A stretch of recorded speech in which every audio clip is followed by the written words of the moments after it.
Hello everyone, সবাইকে good morning জানিয়ে আজকের ব্লগটা আমি শুরু করছি। তো এই ব্লগটা যখন আমার শাশুড়ি মার কাকি শাশুড়ি এসেছিলেন তখনকার নেওয়া ভিডিও, সেগুলো আপনাদের সাথে শেয়ার করা হয়নি, তাই মনে হলো এগুলো একটু আপনাদের সাথে শেয়ার করি। এই দিন আমরা যাচ্ছিলাম নয়না দেবী মন্দিরে। তো শাশুড়ি মা বললেন কি চলো আমরা স্নো ভিউ দিয়ে যাব রোপওয়ে করে। আমি বললাম ঠিক আছে, তাহলে স্নো ভিউ ঘোরা হয়ে যাবে আর নৈনিতালও ঘোরা হয়ে যাবে। আর আমার শাশুড়ি মা তো আগে অনেকবারই এসেছিলেন, তখন বাগেশ্বর জাগেশ্বর এগুলো সব ঘোরা হয়েছে, তাই কাছে পিঠেই আমি নিয়ে গেছিলাম।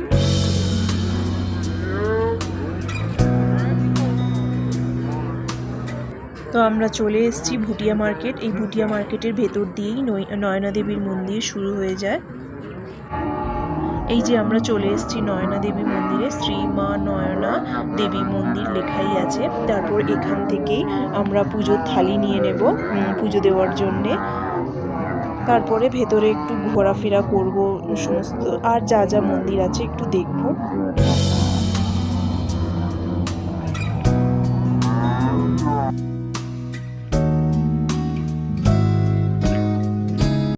তারপরে এই যে নয়না দেবী মন্দিরের ভেতরে আরও অনেক দেবদেবীর মূর্তি রয়েছে, আমরা সেগুলোই দর্শন করছিলাম। ডাইরেক্ট নয়না দেবীর তো ফটো আমাদেরকে নিতে দেয় না, এই কারণে যতটুকু ভিডিও করার পারমিশন ছিল সেটুকুই ভিডিও করছিলাম।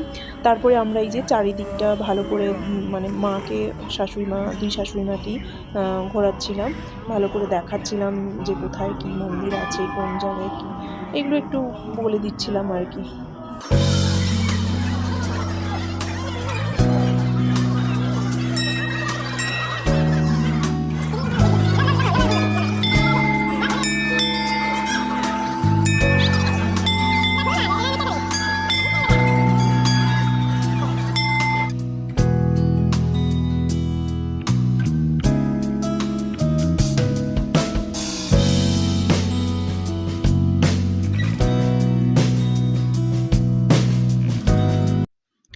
তারপর মন্দিরের চারিদিকটা ঘুরে ওই মন্দিরের মধ্যেই আমরা লেকটা একটু দেখছিলাম। লেকের মধ্যে সবাই বোটিং করছে, খুবই ভালো লাগছিল। তো আমাদের মধ্যে কেউই আর বোটিং করতে চাইলো না, কারণ যেহেতু আমরা আগে করেছি, আমাদের এই জায়গাগুলো খুবই ঘোরা, যেহেতু আমরা থাকি সেহেতু আর ইচ্ছে হলো না, খালি দাঁড়িয়ে দাঁড়িয়ে দেখতে ইচ্ছে হলো কে কী করছে, কেমনভাবে বোটিং করছে, এগুলো একটু দেখলাম। দেখে তারপরে খাওয়া দাওয়া করে বাড়ি চলে এসেছি, সেগুলোর আর ভিডিও করিনি।